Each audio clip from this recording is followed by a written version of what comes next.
Hi friends, எல்லோரும் எப்படி இருக்கீங்க? நானும் கத்தாலக்காரன்னு என்ன பண்ணிட்டு இருக்கிறேன்னா,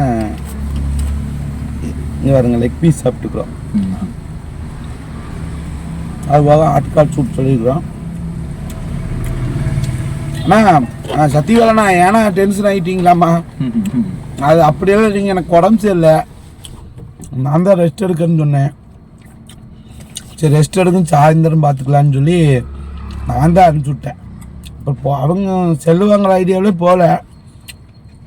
போயிட்டு அப்புறம் திடீர்னு சரி கொஞ்சம் கிளாரிட்டியாக வீடியோ போட்டால் மக்களுக்கு பிடிக்குமேன்னு அவர் எடுத்துக்கிறாருங்க. அது கியூவில் எடுத்துக்கிறாருங்க.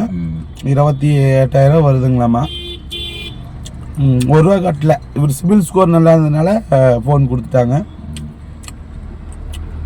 எனக்கு ரொம்ப சந்தோஷங்க அவர் ஃபோன் எடுத்ததில். சரிங்களா, அதெல்லாம் ஒன்று நாங்கள் எப்போவுமே வருத்தப்பட மாட்டோம். நான் நல்லா இருந்தாலும் அவர் சந்தோஷப்படுவார், அவர் நல்லா இருந்தாலும் நாங்கள் நீங்கள் நல்லா இருந்தாலும் நாங்கள் சந்தோஷப்படுவோம். நான் பார்த்து வயிற்றுச்சலோ பொறாமையா எங்களுக்கு எப்போவுமே கிடையாது. சரிங்களா, எனக்கு லெக் பீஸ் சாப்பிட்லான்னு ஆசையாக இருந்தது. அப்போ அண்ணனை கூப்பிட்டு வந்துட்டேன். அவருமே ஏதோ ஒன்றாலும் என்னையும் கூப்பிட்டு போவார். சூழ்நிலை பொறுத்தானுங்க. அவர் ஃப்ரீயாக இருந்தால் வருவார், இல்லையா வேலை இருந்துச்சுன்னு சொல்லிடுவார். அந்த மாதிரி தாங்க, வேறு ஒன்றும் இல்லைங்க. நாங்கள் நிறையா நாள் வந்து சாப்பிட்டுருக்குறோங்க. ஒரு நாள் வீடியோ போட்டதில் இன்றைக்கி நாங்கள் சொல்லிக்கிறோம். கதாலக்காரன் வீடியோ எப்படி இருக்குதுன்னு பார்த்துட்டு கமெண்ட் பண்ணுங்கள். கேரளத்துக்கு பாய்.